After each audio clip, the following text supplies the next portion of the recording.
जय जय श्री राधे, जय जय श्री कृष्ण। मित्रों, मैं महेश पाठक श्री धाम वृंदावन से आप सभी का हार्दिक अभिनंदन। हमारा चैनल है ज्योतिष सेवा वृंदावन, जिसके द्वारा हम आपको नित्य नई जानकारियाँ देते रहते हैं, हर चीज़ से आपको रूबरू कराते रहते हैं।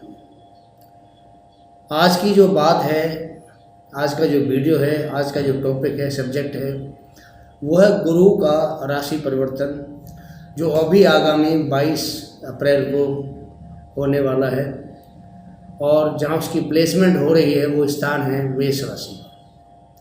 तो आज मेष राशि की बात करेंगे। गुरु के राशि परिवर्तन के बाद मेष राशि में क्या परिवर्तन आएगा, कैसा रहेगा मेष राशि का सफ़र, आइए उसी के बारे में जानते हैं। तो मित्रों, मैं सबसे पहले आपको गुरु के बारे में कुछ बात आपसे करना चाहता हूँ कि गुरु का हमारी कुंडली में महत्व क्या होता है, गुरु क्या है और गुरु हमें कैसे लाभ देते हैं। गुरु हमारी कुंडली में बड़ों को शो करते हैं। बड़ों का मतलब है हमारे पिताजी हैं, दादाजी हैं, बड़ा भाई है, घर के जो बुजुर्ग हैं हमारे, या और भी जो माननीय सम्मानित हैं, उनको बृहस्पति के द्वारा कुंडली में शो किया जाता है। बृहस्पति जहाँ बैठा है, अगर अच्छे स्थान में बैठा है तो घर के जो बड़े हैं आपकी सपोर्ट करेंगे।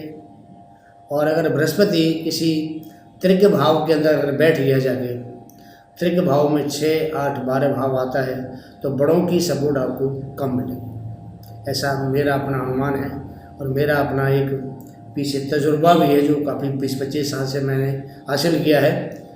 तो मुझे यही शो होता है कि अगर बृहस्पति किसी अच्छे भाव में बैठा है तो हमें बड़ों का सहारा मिलता है, उनके आश्रय में हम बड़े होते हैं, पलते हैं, बढ़ते हैं, तरक्की करते हैं। और बृहस्पति अगर हमारा ठीक नहीं बैठा, अच्छे स्थान पर नहीं है, तो हमें ज़िंदगी में बड़ी कठिनाइयों का सामना करना पड़ता है और बड़ों से हमें सपोर्ट नहीं मिल पाती, चाहे वो बड़ा भाई हो, चाहे हमारे पिताजी हों, चाहे हमारे चाचा ताऊ, घर के जो बुजुर्ग कोई भी हो, उनका सहारा हमें नहीं मिलता। अब बात करते हैं कि बृहस्पति हमारे लिए क्या करते हैं। देखिए, कुंडली में टोटल 12 स्थान होते हैं, 12 भाव कहते हैं जिनको, जो प्रथम भाव से लेकर के द्वादश भाव तक इनका एक पूरा सीरीज है, पूरा एक चक्र है। इसी को काल चक्र कुंडली कहा जाता है, कि पहले भाव से 12वें भाव तक। अब बृहस्पति दूसरे भाव के, कुंडली का जो दूसरा भाव होता है, उसमें राशि कोई भी हो, नंबर कोई भी हो, उसका स्वामी कोई भी हो, लेकिन उसके कारक बृहस्पति होते हैं। अगर हमने किसी के धन भाव के बारे में विचार करना हो तो सबसे पहले जो कारक है, कारक का विचार करेंगे, फिर भाव का विचार करेंगे, फिर भावेश का विचार करेंगे। पहले कारक, फिर भाव और भावेश, इन तीनों का विचार करेंगे हम, तब जाके हम धन भाव के बारे में कोई आंकलन कुंडली में कर पाते हैं।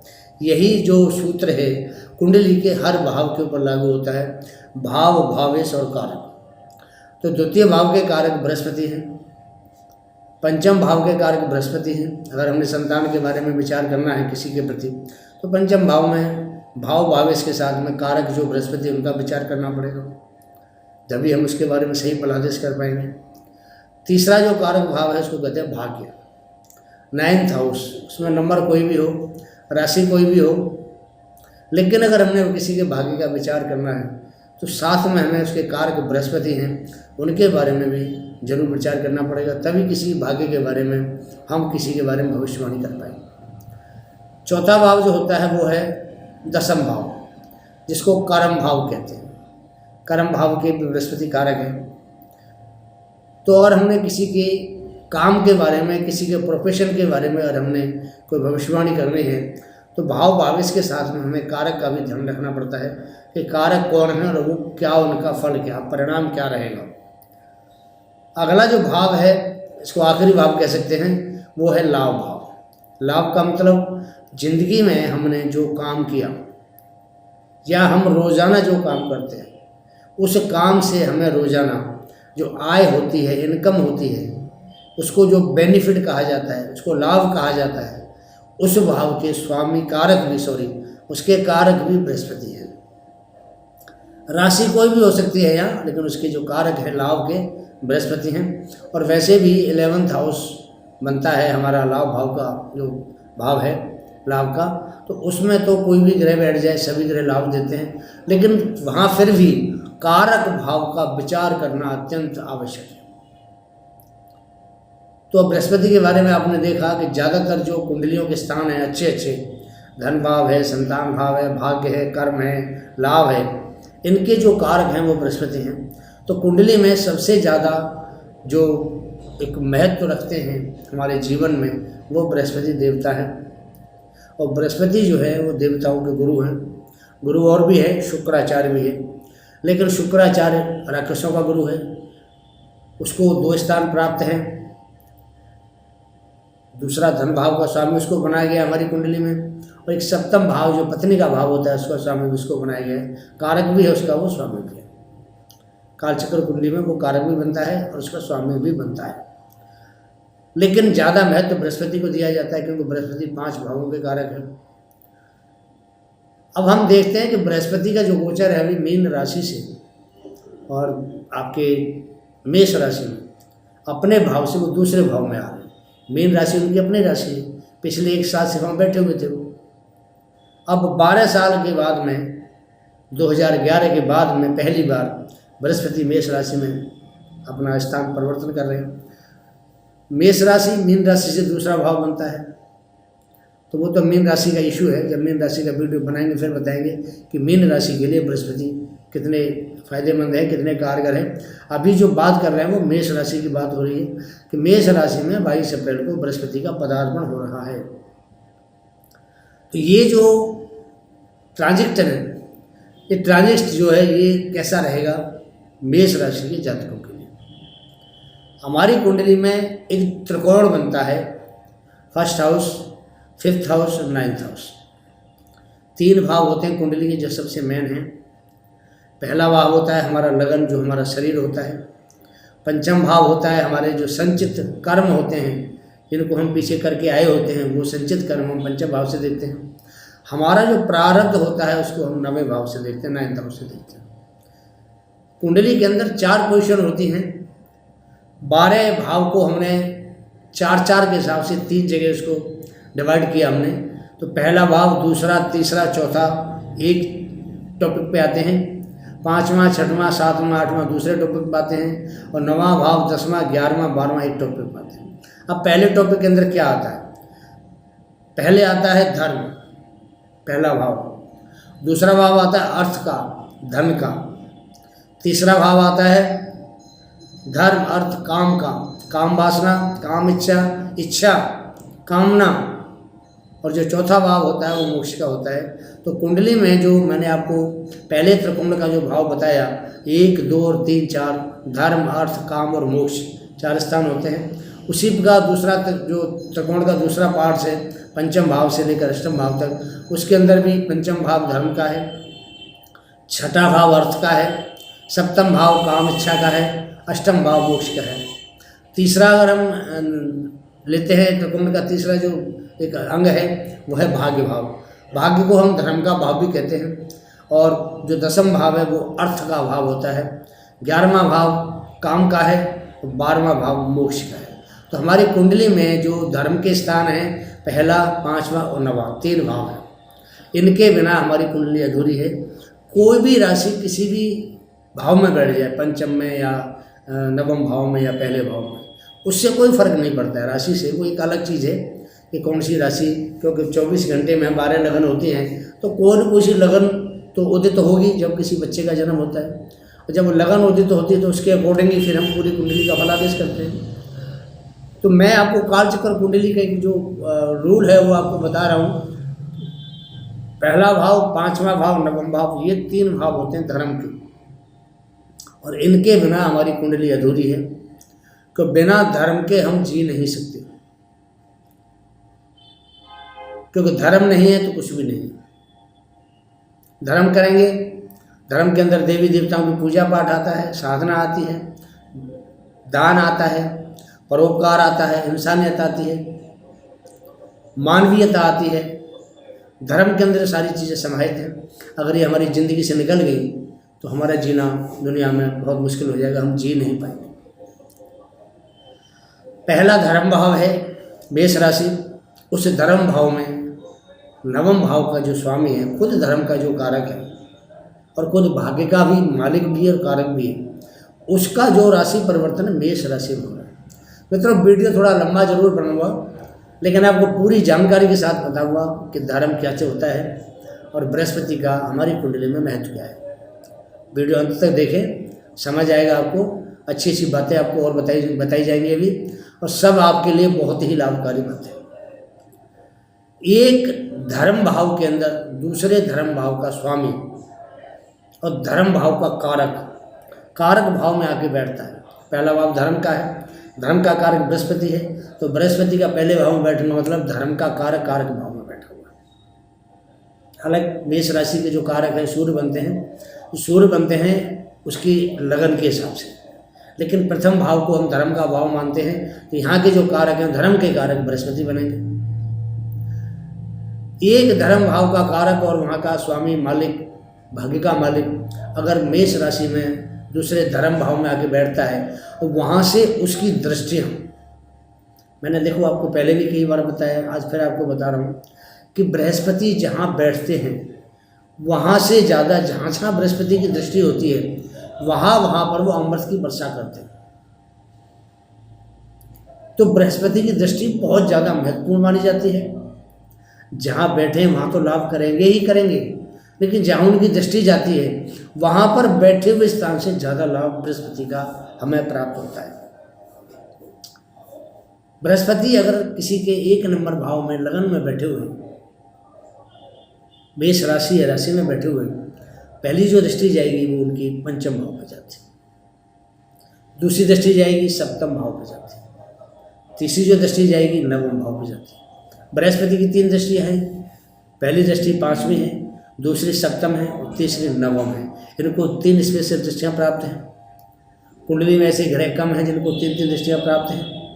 बृहस्पति हैं इनको 3 दृष्टि प्राप्त है, मंगल है उसको 3 दृष्टि प्राप्त है, शनि है उसको 3 दृष्टि प्राप्त है, राहु केतु को प्राप्त है, लेकिन राहु केतु छाया ग्रह हैं, उनकी बात बाद में करेंगे। पहले जो ग्रह प्रत्यक्ष सामने हैं उसकी बात पहले करते हैं।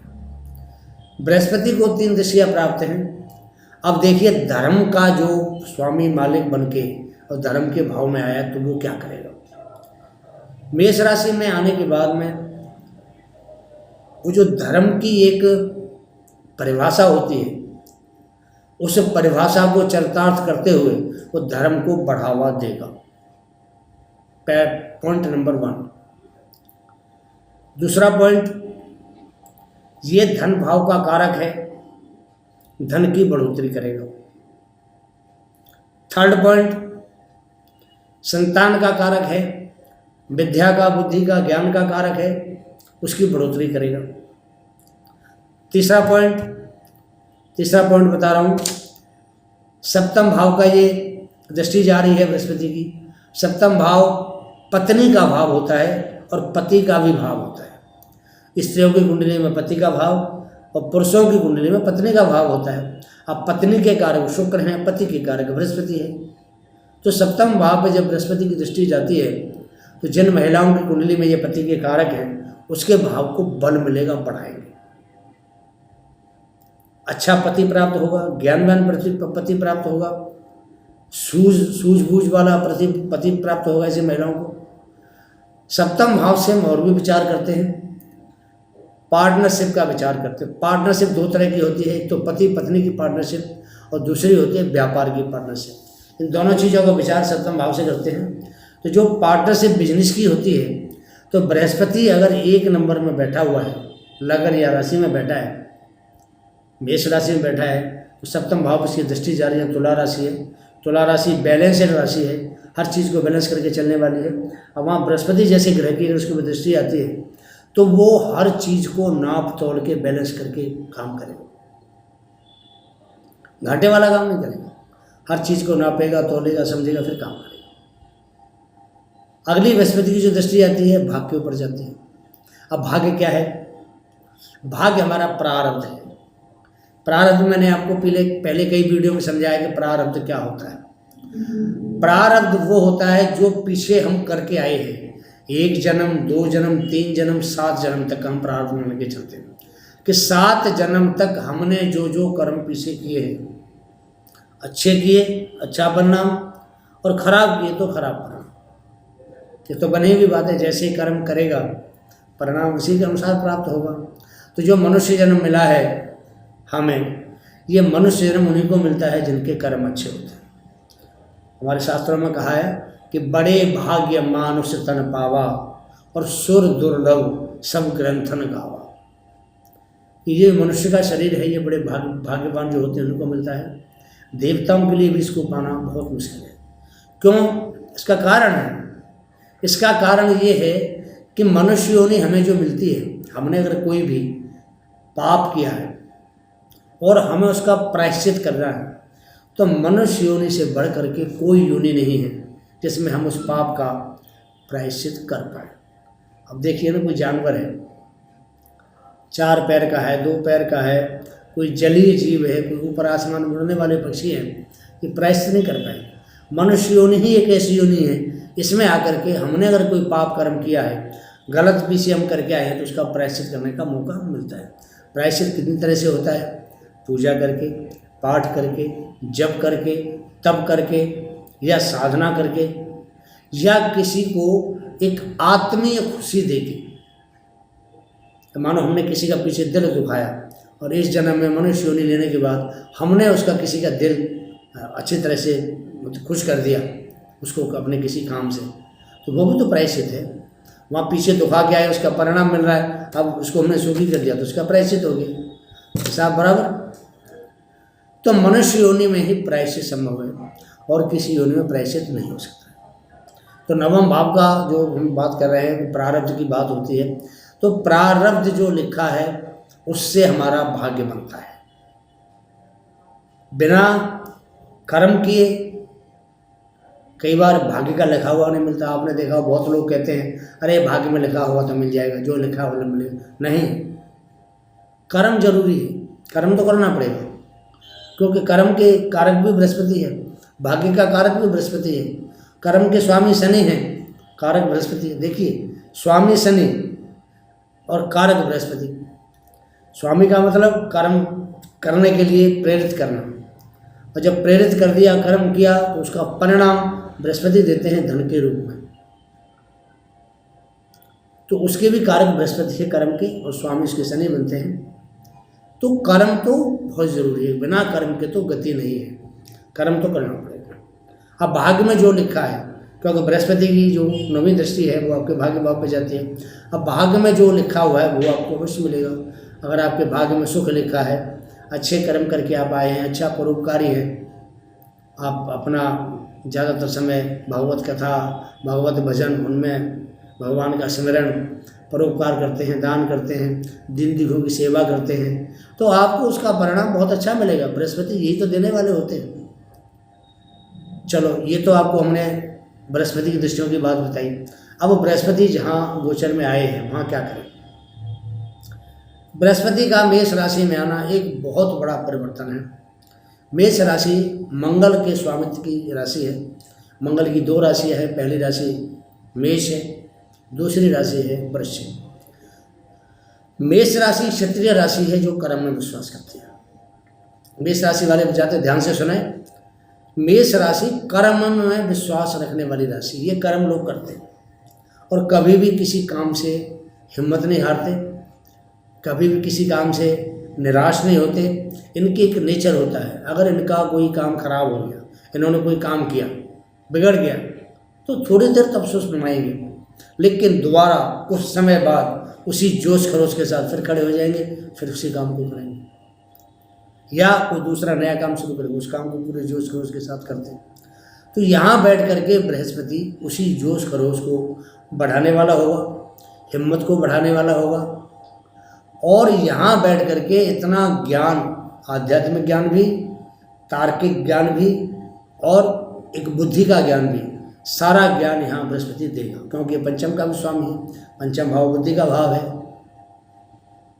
तो यहाँ बैठ करके बृहस्पति मेष राशि वालों के लिए बहुत ही उत्तम परिणाम देने के लिए इसका राशि परिवर्तन होगा। अब एक बात और आती है, लोग कहेंगे जी हम बृहस्पति के साथ में राहु भी बैठा हुआ है और राहु चांडाल योग बनाता है। ये एक बड़ी विडम्बना छाई हुई है ना हमारे समाज में कि अगर किसी पंडित जी ने कह दिया चांद डाले हो गए जी, ये तो नुकसान कर देगा आपका, तो लोग उसकी गहराई तक नहीं जाते कि चांद डाले हो कैसे बनता है, कब बनता है, कब नुकसान देता है। बस चांद डाले हो आ गया तो चांद डाले हो बन गया उनके हिसाब से। मैं आपको बार बार पहले भी मैंने कई वीडियो में आपको बताया है कि चांडाल योग तो बृहस्पति के द्वारा बन रहा है, लेकिन बृहस्पति राहु से चांडाल योग का निर्माण हो गया, मान लिया, हमें मानते हैं, एक्सेप्ट करते हैं इस चीज़ को, लेकिन राहु की अपनी कोई राशि नहीं है, राहु का कोई अपना घर नहीं है। राहु को वृश्चिक राशि में या धनु राशि में नीच का मानते हैं, मिथुन में वृष में उसको उच्च का विचार मानते हैं ज्योतिष के अंदर, कन्या राशि में कहते हैं बहुत बली होता है। लेकिन राहु की एक खासियत ये है कि इसका अपना घर अपनी राशि कोई नहीं है, तो ये जिस ग्रह के साथ बैठेगा उस ग्रह के बल को बढ़ाता है। और खास करके जब ये बृहस्पति के साथ बैठता है तो बृहस्पति के बल को कई गुना कर देता है, कुछ थोड़े बहुत साइड इफेक्ट भी देता है। हम ये नहीं कहेंगे कि राहु बैठकर टोटली फायदा ही करेगा, कुछ साइड इफेक्ट भी देता है। कई बार ये बृहस्पति को भी कन्फ्यूज कर देता है कई बार, तो उससे थोड़ा सा नुकसान भी कई बार ऐसे जातकों को हो जाता है। लेकिन ज़्यादातर मामलों में 90% मान के चलिए, 95% मान के चलिए कि बृहस्पति के साथ राहु बैठने से प्रभाव बढ़िया करेगा, खराब नहीं करेगा। चांडाल योग का निर्माण हो गया, लेकिन चांडाल योग नुकसानदायक नहीं है। चांडाल योग तो क्यों कहा जाता है? चांडाल योग इसको इसलिए कहा जाता है कि राहु राक्षस प्रवृत्ति का ग्रह है, राक्षस था ये राहु, तो श्री हरि विष्णु ने इसके सर को काट दिया चक्र से। वो कहानी है समुद्र मंथन के समय की, जब सिर को काट दिया तो अमृत जो है इसके अंदर तक पहुंच चुका था, तो सिर भी इसका आज तक अमर है और इसका धड़ भी अमर है, नीचे का हिस्सा भी अमर है, ऊपर का हिस्सा भी अमर है। तो इसको चांडाल इसलिए कहा जाता है कि राक्षस प्रवृत्ति का था, ये राक्षस प्रवृत्ति का ही है, लेकिन इसने भी धर्म का रूप लिया था। इसने देवता का रूप बनाया, धर्म का रूप बनाया, और धर्म का रूप बना करके इसने अमृत चखा।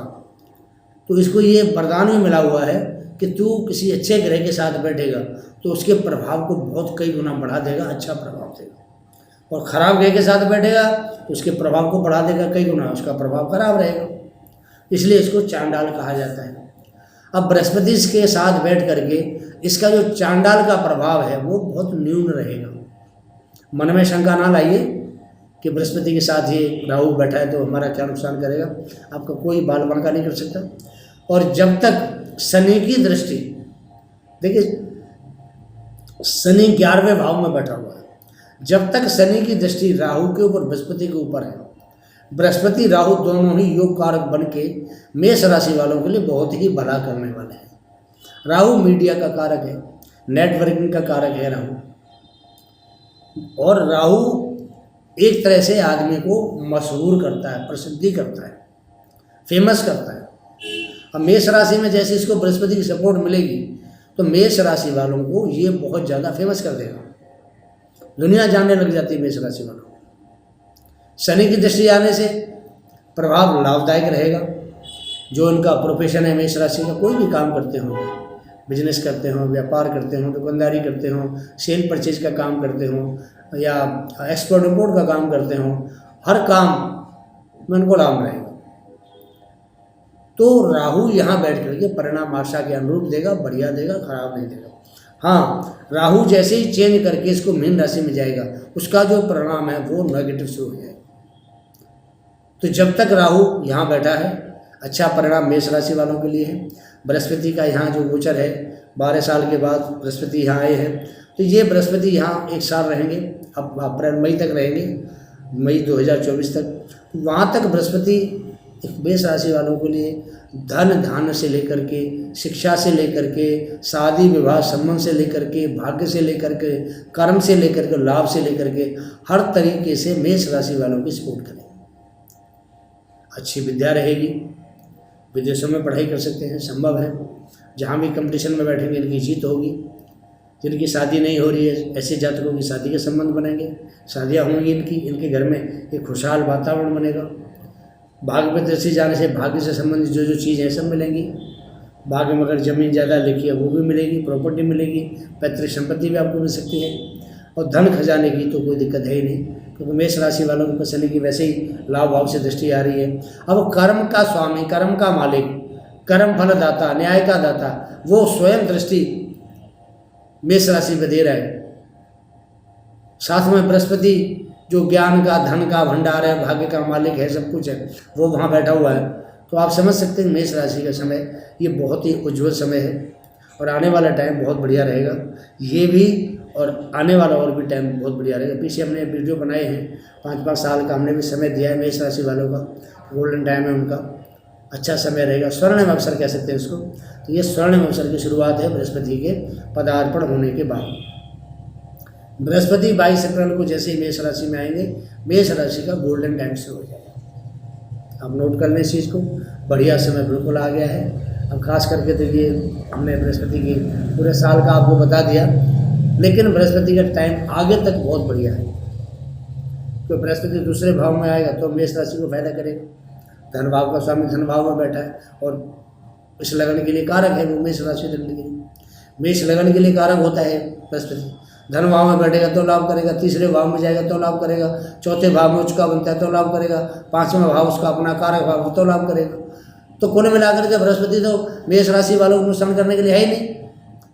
छठे भाव में जाएगा तो छठा भाव भी धन का भाव होता है, छठे भाव से धन का विचार किया जाता है, नौकरी का विचार किया जाता है, सर्विस का भाव विचार है, ये सर्विस का भाव होता है, सर्विस का विचार भी करते हैं। छठे भाव में बृहस्पति बढ़िया फल देगा, तो ये कर्म का खुद कारक भी बनता है। छठे भाव में बैठेगा तो जो जॉब वाले इनको जॉब से बढ़िया लाभ दिलाएगा। सप्तम भाव है पति पत्नी का भाव होता है, शादी नहीं शादी कराएगा, अगर कहीं आपस में डिस्प्यूट है पति पत्नी को डिस्प्यूट दूर करा देगा, बहुत सारे काम करेगा बृहस्पति यहाँ सप्तम भाव में बैठ के। कोई अगर डिस्प्यूट है किसी जुडिशरी का, उसे भी आपको निजात दिला देगा। तो कुल मिला के बृहस्पति का जो गोचर है 1 साल के लिए मेष राशि वालों के लिए हर तरीके से उत्तम से भी उत्तम मान के चल सकते हैं, हर तरीके से बढ़िया है। धन धान की समृद्धि रहेगी, नाम होगा, समाज में मान मिलेगा, सम्मान मिलेगा। हो सकता है इनको कोई अच्छे लोगों से संपर्क बनेंगे, इनके बृहस्पति के ऊंचे ऊंचे जो पद पर लोग बैठे उनसे संपर्क बनेंगे बृहस्पति के, बृहस्पति के द्वारा संपर्क बनवाए जाएंगे, क्योंकि बृहस्पति बड़े आदमियों का कारक है। अब मेष राशि में बैठेगा तो मेष राशि में संपर्क बड़े लोगों से बनवाएगा, अच्छा प्रभाव देगा। विदेश भाव के मालिक बनता है तो विदेश भी सेटल करा सकता है। लाभ भाव का मालिक बनता है, कारक बनता है, लाभ भी दिलाएगा। लाभ भाव का स्वामी खुद लाभ भाव में बैठा हुआ है। तो कुल मिला करके मेष राशि वालों के लिए ये समय सोने पे सुहागा है। और मैंने जो पीछे वीडियो बनाया था कि मेष राशि इस सदी का सबसे बढ़िया जो परिणाम है वो आपके सामने है। मेष राशि का 5 साल के लिए इनके लिए गोल्डन टाइम हमने बताया था, 5 साल के लिए गोल्डन टाइम 22 अप्रैल से शुरू हो रहा है। तो मेष राशि वालों को कोई भी दिक्कत नहीं है। एक बात और बता दूँ छोटी सी, बुरा मत मानना, बृहस्पति अगर किसी का जन्म के समय अगर छठे भाव में, 8वें भाव में या 12वें भाव में बैठा है तो प्रभाव थोड़ा सा कम रहेगा, शुभ प्रभाव। तो त्रिक भाव में बैठने के बाद बृहस्पति का थोड़ा आध्यात्मिक ज्ञान तो देता है, लेकिन धन धान्य कार्य प्रणाली व्यापार इसमें थोड़ा सा लाभ कम करता है। तो ऐसे जातक इस चीज़ का ध्यान रखें कि अगर किसी की कुंडली में जन्म के समय बृहस्पति 6वें 8वें 12वें भाव में बैठा हो, या किसी पाप ग्रह के संबंध बना रहा हो, या किसी का मकर राशि में नीच का बन के बैठा हुआ है, या किसी के साथ राहु शनि के साथ अगर इस 6, 8वें 12वें भाव में बैठा हुआ है, राहु शनि केतु इनके साथ बैठा हुआ है, तो बृहस्पति का जो प्रभाव है थोड़ा सा ज़्यादा सकारात्मक कम रहेगा, नकारात्मक उसमें प्रभाव बढ़ सकता है। इस चीज़ का ध्यान रखें। मैंने आपको दोनों पहलू से समझाया। बृहस्पति अगर आपके अच्छी पोजीशन में है तो प्रभाव अच्छा रहेगा इस गोचर का। बृहस्पति आपकी कुंडली में जन्म के समय स्थिति उसकी पोजीशन बढ़िया नहीं है तो उसका प्रभाव थोड़ा न्यून रह सकता है, कम रह सकता है। ये ना कहें बाद में कि जी पंडित जी आप तो ऐसे बता रहे थे, हम आपको दोनों पहलू बता रहे हैं। और बृहस्पति की पोजीशन डिपेंड करता है बृहस्पति की स्थिति कि आपके जन्म के समय बृहस्पति की स्थिति क्या थी। उस स्थिति के अनुसार अगर स्थिति जन्म के समय बढ़िया थी तो मेष राशि में परिणाम बेहतर से बेहतर होगा, और स्थिति अगर खराब थी तो हो सकता है परिणाम में कुछ कमी आए, लेकिन परिणाम देगा अच्छा ही। कमी आ सकती है लेकिन अच्छा प्रभाव करेगा, क्योंकि बृहस्पति बहुत बड़ा दानी ग्रह है ये, और धर्म का सबसे बड़ा कारक मानते ध्वज है, धर्म का सबसे बड़ा ध्वज है ये। तो जो उनके अगर किसी का बृहस्पति खराब है तो उसके लिए उपाय बता देते, आप उपाय फॉलो करें उसको, आपको लाभ दे देगा। हमारा चैनल है ज्योतिष सेवा वृंदावन। जो दर्शक हमसे नए जुड़ते हैं, मेरा उनसे सबसे एक हाथ जोड़ के विनती है कि सबसे पहले हमारे चैनल को वो सब्सक्राइब करें। सब्सक्राइब करने के बाद में एक बेल पुश आइकॉन है, उसको ऑल करें, और उसके बाद में आप हमारे वीडियो को लाइक करें और शेयर करें। हम ऑनलाइन, हमारा काम है कुंडली विश्लेषण का, वर्षफल कुंडली बनाने का, और स्टोन का भी हम डील करते हैं। अगर आपको कोई स्टोन हमसे चाहिए तो आपको ओरिजिनल और एक रीजनेबल प्राइस पे आपको यहाँ से स्टोन भेजा जाएगा। तो कुंडली विश्लेषण के आपको हमारा व्हाट्सएप नंबर आपके सामने आ रहा है, इस नंबर पे अपनी डेट ऑफ बर्थ सबमिट कीजिए। आपको आपकी कुंडली में जो अच्छा और जो खराब जो भी प्रभाव होगा सबके बारे में पूर्ण जानकारी दी जाएगी। और अगर कोई प्रभाव किसी ग्रह का या किसी भाव का प्रभाव ठीक नहीं है, या कोई महादशा अंतर्दशा ठीक नहीं है, उसका आपको उपाय बताया जाएगा। उपाय भी हम सटीक बताते हैं, सिंपल बताते हैं, ताकि आपको करने में आसानी हो और आपका ना पैसा और समय आपका बचे। बात करते हैं उपाय की। अगर किसी का बृहस्पति अनुकूल नहीं है तो उसके लिए आपको उपाय बताते हैं। उपाय नंबर 1, केसर का टीका रोजाना माथे पर और नाभि पर लगाएं। बृहस्पतिवार से शुरू करें, रोज लगाएं। दूसरा उपाय, आप बृहस्पतिवार का व्रत कर सकते हैं। इसमें केले की पूजा होती है, और बृहस्पतिवार का व्रत आप केले की पूजा करके, कथा करके कर सकते हैं। तीसरा उपाय है 5 आय का आटे का जो हम रोटी बनाते हैं, जो लोई बनाते हैं, जिसको लोया बोलते हैं, पेड़ा बोलते हैं, वो आपने वो पेड़ा लेना है। 5 पेड़े लेने हैं आटे के। उस पेड़े के अंदर थोड़ी चने की दाल, गुड़ और 1 मुनक्का, ये आपने सामान रखना है। उस पेड़े को बंद करके ऐसे बना के उसके ऊपर हल्दी का टीका लगाना है, और वो 5 पेड़े आपने हर वीरवार को गाय को खिलाना है। तो ये उपाय करने से आपके बृहस्पति अगर आपके अनुकूल नहीं है, अनुकूल आपके हो जाएंगे और आपको लाभ देने लग जाएंगे। मित्रों, ये वीडियो मैंने आपको धर्म के ऊपर बताया, मेष राशि के ऊपर बताया, मेष लगन के ऊपर बताया, दोनों के ऊपर ही डिपेंड करता है। बाकी मैं लगन के हिसाब से ज़्यादा बात करते हैं हम लोग, लेकिन ये लगन और राशि दोनों पे डिपेंड करता है। आप जैसे देखना चाहें देख सकते हैं। और आपको कैसा लगता है इसके बारे में आप अपनी राय हमें अवश्य दें, आपके कमेंट के लिए।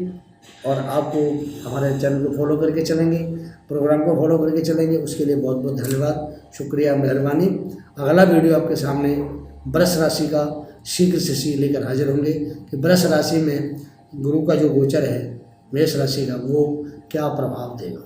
तब तक के लिए आज्ञा दें। जय जय श्री राधे, जय जय श्री कृष्ण।